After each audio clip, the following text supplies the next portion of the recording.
सुक्खू साहब, 1 साल पूरा हो रहा है सरकार को। तो किस तरह से आप देखते हैं, कैसा आपको प्रदेश मिला था जब आपकी सरकार बनी? और अब 1 साल में क्या कुछ हासिल किया, क्या कुछ उपलब्धियां रही आपकी?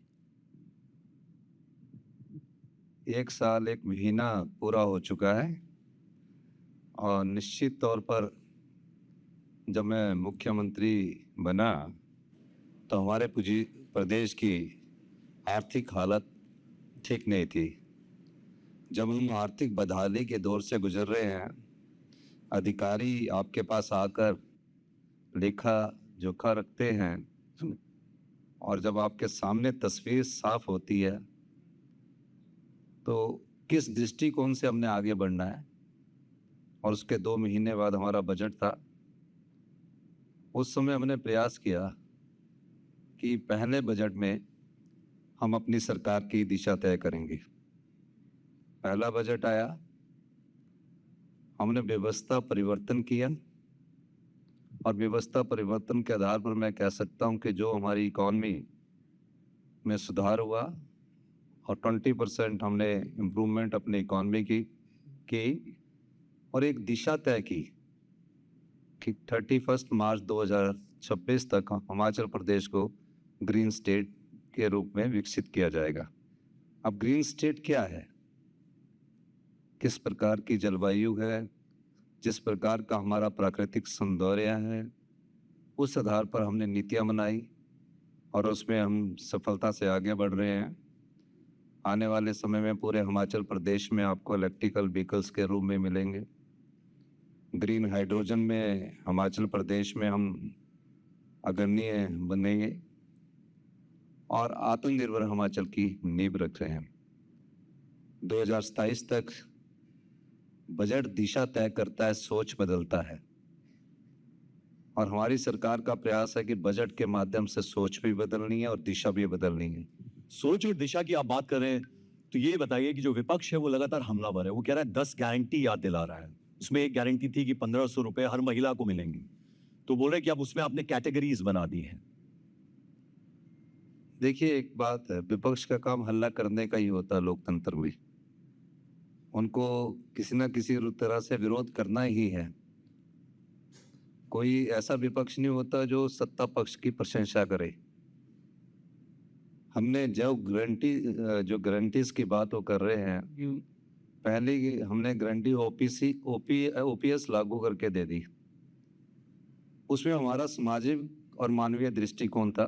जितने भी सरकारी कर्मचारी व अधिकारी है जिन्होंने हिमाचल में विकास की गाथा लिखी है, उन्हें हमने ओपीएस दिया।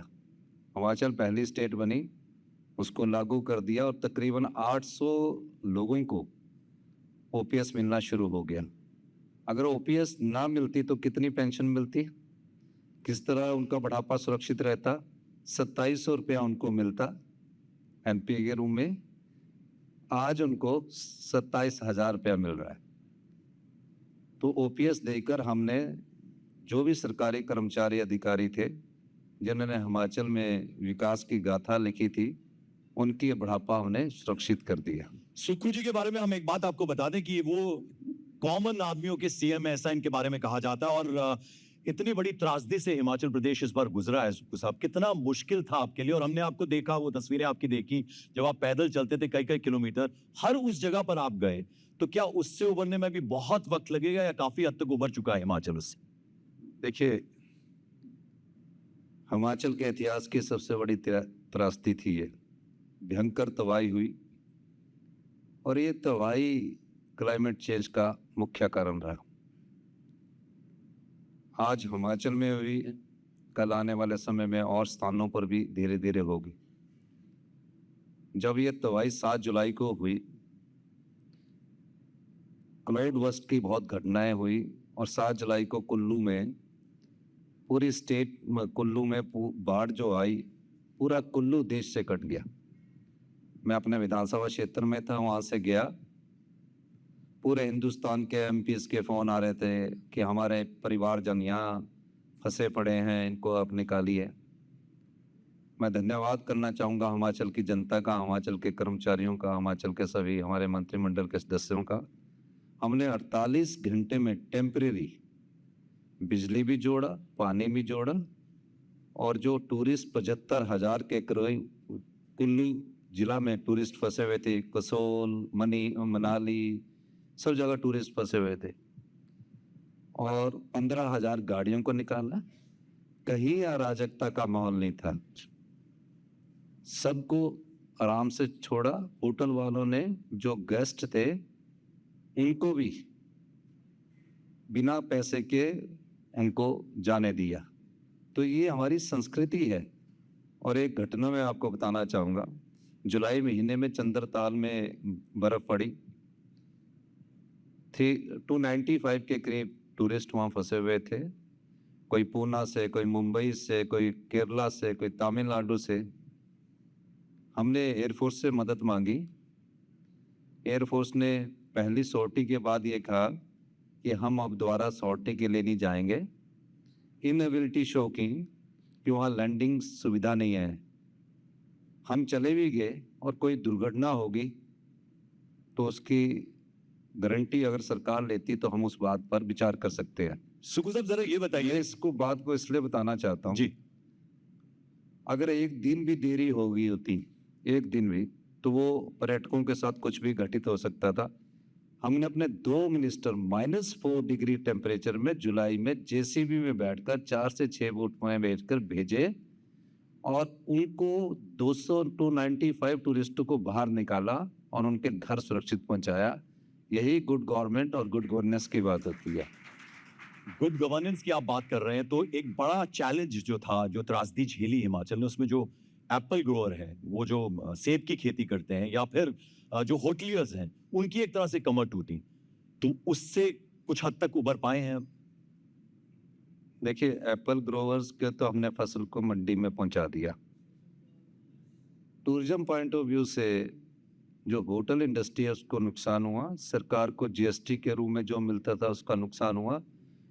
वो भरपाई जब व्यापार करते हैं तो धीरे धीरे ही पूरी होती है, पर सरकार ने उसमें पूरा प्रयास किया है और अभी कुछ उस आर्थिक स्थिति में सुधार हुआ है। 2-3 चीजें सुकू साहब मैं आपसे जानना चाहूंगा, चूंकि आप हमारे साथ हैं। देखिए, वो एक तस्वीर हमने देखी जब प्रधानमंत्री मोदी आपके कंधे पर हाथ रखे थे, जब आप आए थे उनसे मिलने के लिए। तो आपको लगता है कि जो मदद केंद्र सरकार से चाहिए थी वो आपको मिली? और एक दूसरी बात ये, राम मंदिर की जब बात हो रही थी तो आप सबसे पहले मुखर थे और आपने कहा कि हाँ, राम मंदिर में जरूर जाऊंगा। फिर क्या कारण रहे कि आप नहीं गए? देखिए, 2 बातें आपने एक सवाल में 2 बातें पूछी। पहले तो मोदी जी की बात पूछी, वो G20 का सम्मेलन था और भारतवर्ष की बात थी, तो सभी मुख्यमंत्री को बुलाया, उसमें हम भी गए, उनसे बात भी हुई। ये पहली बात है, और जाना भी चाहिए।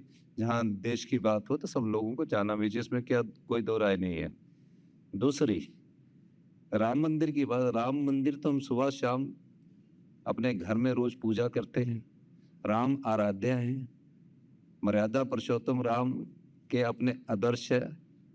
उन्होंने किस प्रकार राजपाट छोड़कर सन्यास की जिंदगी जी, फिर दोबारा वापस आए, ये घर घर में ये चीज पता, सब लोगों को पता है। और कांग्रेस सरकार थी जब रामायण का प्रसारण हुआ करता था, घरों में टेलीविजन में जब रामायण चला करती थी तो उसमें टेलीविजन की संख्या बहुत कम हुआ अब तो करती। आप पार्टी लाइन की बात कर रहे हैं। आपने पहले कहा था, सबसे पहले आपने ये कहा था सुकू साहब कि मैं जाऊंगा राम मंदिर। नहीं, मैं आपको उसी की बात है, मंदिर जाने की ही बात से संदर्भ में बात कर रहा था। पार्टी लाइन की नहीं मैं बात कर रहा हूँ, मैं सच्चाई की बात कर रहा हूँ। जब टेलीविजन चलते थे तो उसमें लोग रामायण देखा करते थे। सरकार केंद्र में भी कांग्रेस की थी और राज्यों में भी कांग्रेस की थी। राम को राजनीतिक मुद्दा नहीं बनाना चाहिए, राम हमारे आराध्य है। केंद्र सरकार ने आधे दिन की छुट्टी की, हमने पूरे दिन की छुट्टी की। अब राम मंदिर जब हम जाएंगे, कि राम मंदिर हम जाएंगे, निश्चित तौर पर जाएंगे। इसमें जब भी हमें समय लगेगा परिवार के साथ जाएंगे। मेरे तो घर के मंदिर में मेरी वाइफ और हम दोनों सुबह उठ के जब पूजा करते हैं तो उसमें राम मंदिर की भी मूर्ति, हमारे जितने भी सनातन धर्म में हमारे जिनको हम मानते हैं सबकी मूर्तियां लगी होती है। अब इसको राजनीति के मंच पर चर्चा करना ना मुझे अच्छा लगता है और ना आपको सवाल पूछना चाहिए था। आपने सवाल पूछा तो मैंने जवाब दिया। नहीं, लेकिन आप ये बताइए ना कि पार्टी जो है वो ये कह रही कि जो राम मंदिर बना है वो एक तरह से मुद्दा बना दिया है बीजेपी ने। तो आपको लगता है कि वाकई ये बात है या कुछ आपका डिफरेंट ओपिनियन है? देखिए, देश को इस बारे में सोचना पड़ेगा। उनका काम है मुद्दा बनाना, हमारा काम है समझदारी से आगे बढ़ना। इन दोनों चीज़ों में अंतर है। अब तो जनता फैसला करती है चुनावों के वक़्त। कोई भी राजनीतिक दल होगा, मुद्दे बनते हैं, परिस्थितियों के हिसाब से मुद्दे बनते हैं। प्रदेश की परिस्थितियों में क्या मुद्दे बनेंगे, वो परिस्थितियों के हिसाब से मुद्दे बनते हैं। हम किस प्रकार उसका जवाब देते हैं, ये हम पर निर्भर करता है। सुखू साहब, कुछ बातें इस तरह की भी उठती हैं कि जो आपकी अपनी कैबिनेट है उसमें कई सारे मंत्री जो है वो थोड़े नाराज चल रहे हैं, कुछ इस तरह की भी बातें सामने आती हैं। देखिए, लोकतंत्र में नाराजगी और मोहब्बत दोनों चलती रहती है। ये लोकतंत्र के पार्ट होने भी चाहिए। लेकिन कोई ऐसा मंत्रिमंडल में मुझे नहीं लगता कोई सदस्य नाराज है। आपकी नज़र में है तो मुझे बताइए कौन नाराज है, तो मैं नहीं, मेरे पास उससे बहुत बात सारे करूँ। मेरे पास तो ऐसी कोई खबर बहुत सारे ऐसे नाम हैं, लेकिन देखिए जब आप सीएम बनने थे तो दो नाम बहुत ऊपर चल रहे थे, उसमें आपका और प्रतिभा जी का था। तो अब सब कुछ ठीक है, ऑल इज वेल इनसाइड? देखिए, ये तो हाईकमांड ने फैसला करना है। जिसके साथ मेजॉरिटी ऑफ एमएलए होंगे ना, हाईकमांड ने उसको बनाया।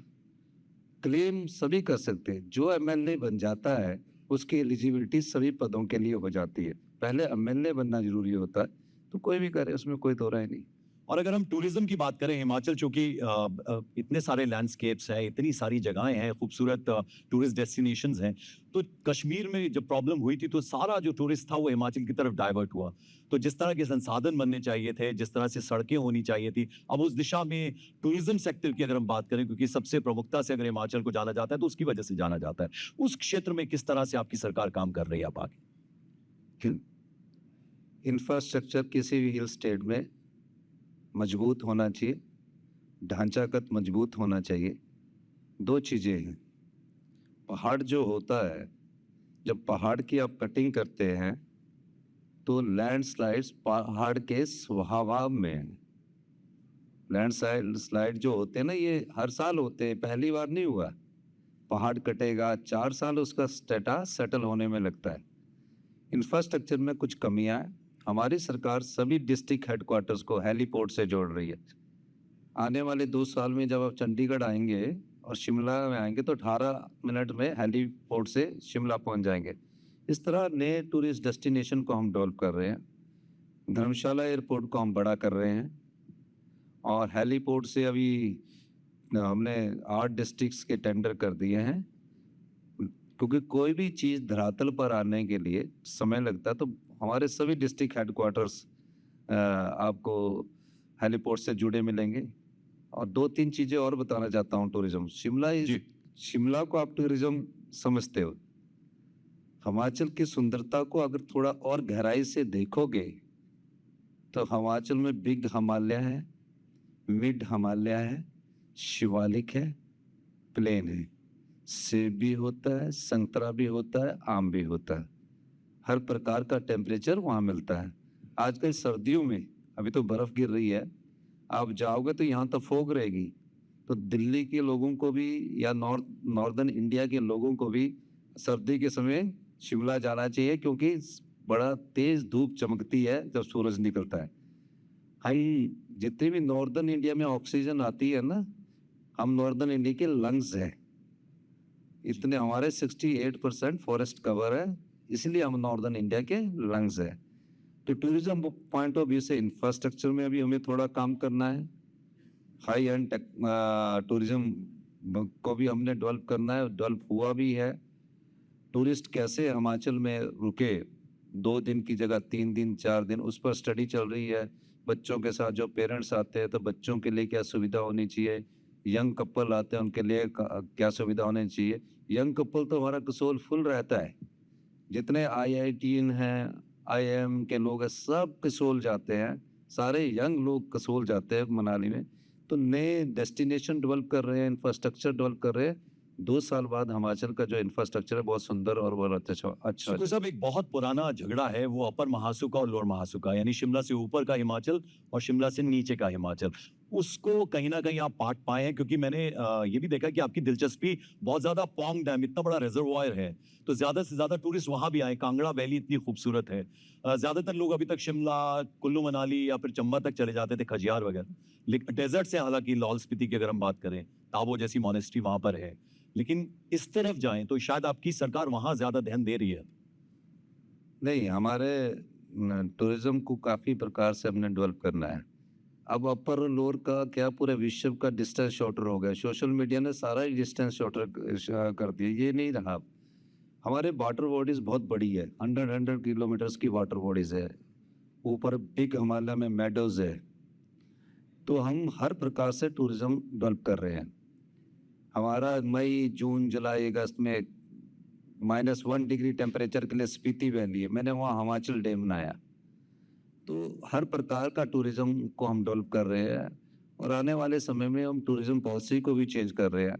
अब राजस्थान की मैं बुराई नहीं करना चाहता, उदयपुर छोटे से एक शहर में एक होटल झील के भी, हमारे पास तो तकरीबन 500 झील ऐसी होगी जो जिसके बीच में बड़े पहाड़ है और इधर उधर झील से वाटर बॉडीज बनी हुई है।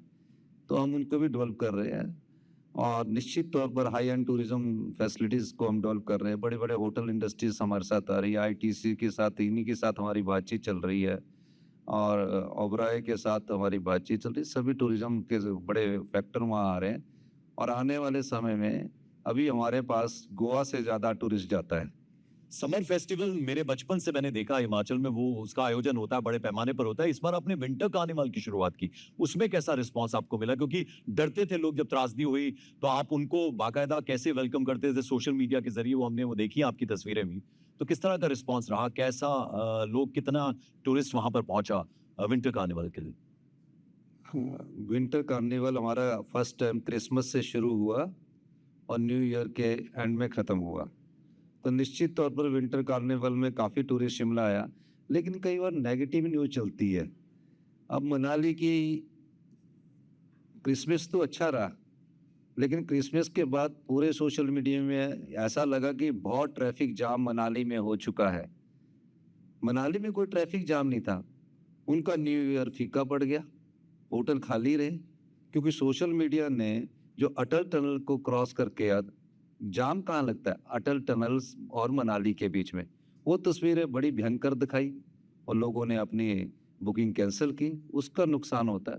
हमारे पास हिमाचल के पास एक टूरिज्म सेक्टर ही है जो हमको रेवेन्यू का सबसे ज़्यादा जनरेट करता है। हम उस पर बहुत अच्छा ध्यान दे रहे हैं। चलिए सुखविंदर सिंह सुक्खू साहब, हिमाचल ताज है भारत का, और वो फले फूले और जो त्रासदी उसने झेली उसके बाद उभर कर हिमाचल आया है, ऐसा आप भी कह रहे हैं। बहुत बहुत शुक्रिया हमारे साथ जुड़ने के लिए। धन्यवाद। बहुत बहुत धन्यवाद।